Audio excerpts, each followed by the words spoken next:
along with the chaos of cleanup controversy. Local leaders are not happy with the pace of power restoration.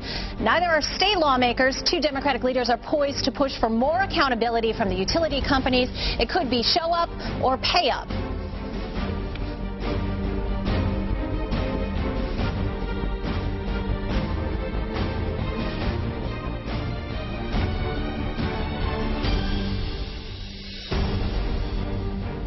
Welcome to The Real Story. I'm Lori Perez. If you are watching us this morning on a television, you're lucky. Throughout the week, hundreds of thousands of customers remained without power, victims of the rare autumn winter storm that hit Connecticut just days ago. No one can ever, of course, get their power back quickly enough, but many believe this round of recovery and restoration has been especially slow going, complicated perhaps by the power company's actions.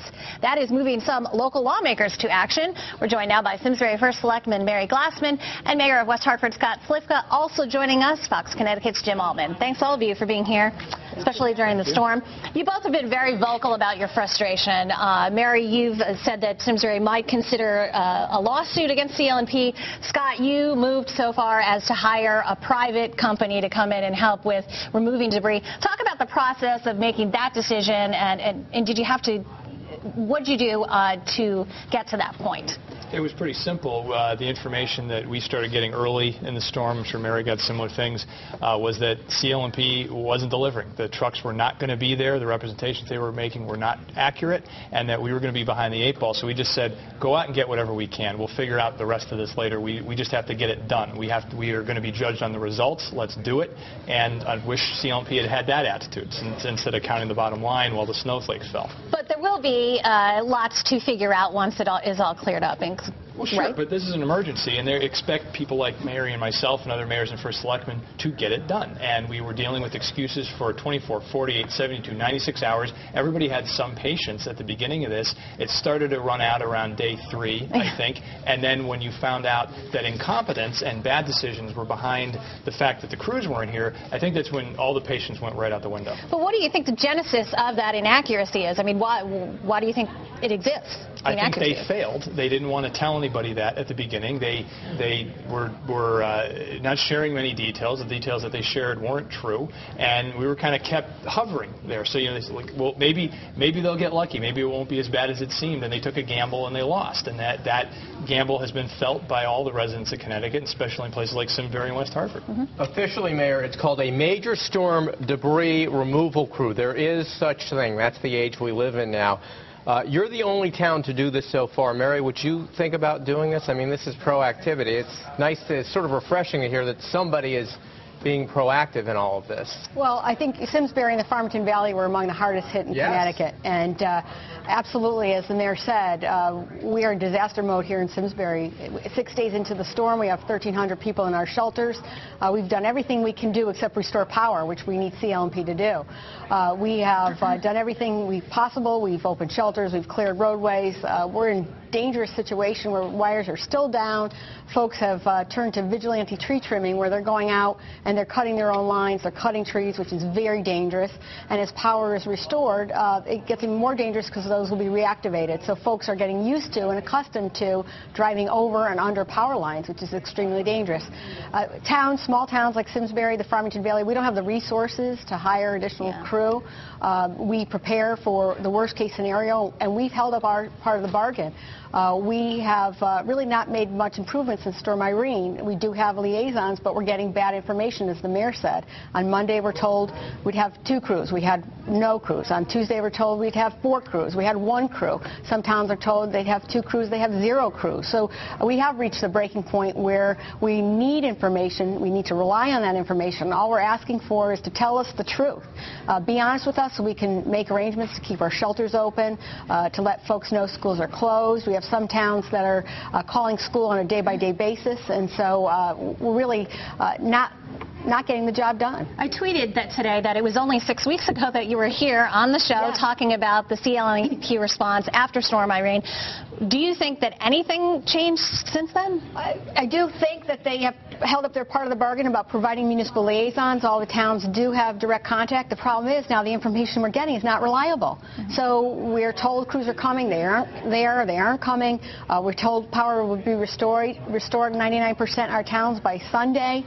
We drive around town. We have some streets that are still not accessible by fire truck or ambulance.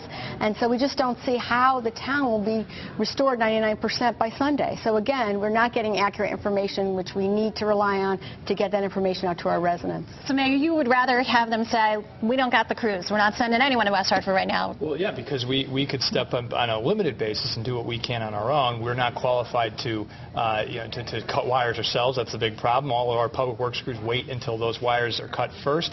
But what we tried to do is we found out that there were crews that might not be going to CLNP because of these other issues. Said, well, then we'll hire them directly. Get them in here. We got to get moving.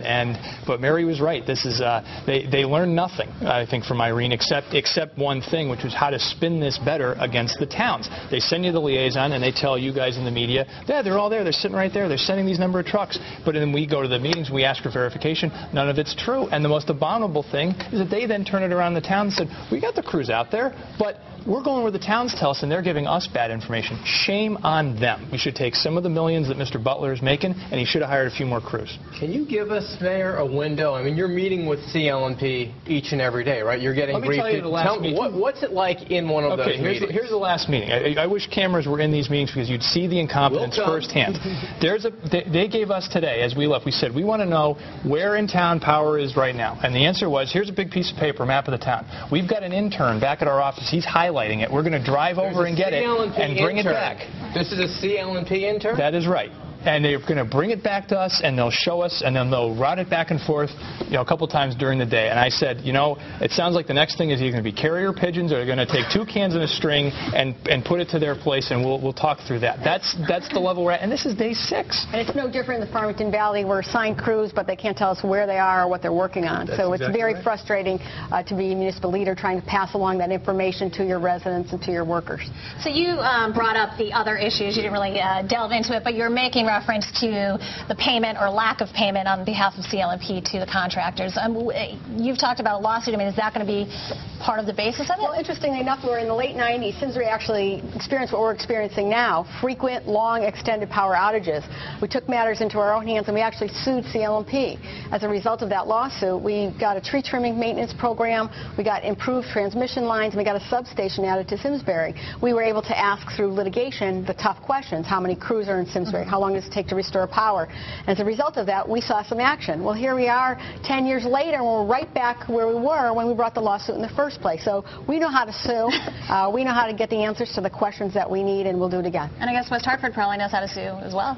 Well, we'll think about that when it's over. As Mary knows, that's something you have to do after the fact. Right now, we need. I don't want to talk to another executive at CLNP. I want somebody who can go talk to my public works director and get a crew to where the lines are down and get it done. That's it. And we'll talk. And we're going to reserve our right to sue. But today, we just need crews. Will you think about? I mean, excuse my rhetoric, but will you think that when this is all said and done, we're talking in a month, and perhaps we're all smiling. Let's hope that you'll form some sort of a Farmington Valley task force and combine your efforts to make sure this doesn't happen? Absolutely. But a task force, I mean, just on this, Mary, just on this storm. The Capital Region Council of Governments has already talked to CLNP. We've already talked with our legislative leaders that you'll hear from later that this is not going to go away. This is the second storm, and we're only in the beginning of November. This is a real structural issue. CLNP's only job is to provide electricity through the transmission lines. That's all they have to do is provide distribution, and they're not doing it. So we need to ask the tough questions about why this is happening and how we can prevent it from happening again. I'll go one step further. I think we already know. The task force sounds great. I think we already know this is pure incompetence. I hope the governor and the legislature goes after CLNP and goes after them hard. They have to pay for this. You made a robocall earlier this week. Talk about why you decided to do that, because I guess you're taking over the role of providing information? We are. This is a real communications nightmare for all the communities. If you don't have electricity, you may not have a phone. All the normal ways we communicate are not available. So the only way available to most towns, and we're only hitting X number of residents, are these reverse 911 calls. So on a daily basis, we record a message with what information we have. It's really simply about shelters, what you can do with debris. Now we're providing a little bit more on the power estimates because that's really what people want to know. I know Mary goes to the shelter. I'm sure the people say, Mary, when's the power come back on? The same thing they say to me. They don't say as nice as that, though. Yeah. Some have, but that's what we're doing because it's the only way we can get out there. Yeah, Scott makes a good point, and we've taken to the old-fashioned signs. Just putting signs up along town because we have a hard time reaching people who don't have phones, whose cell phones have died, who don't have access to computers.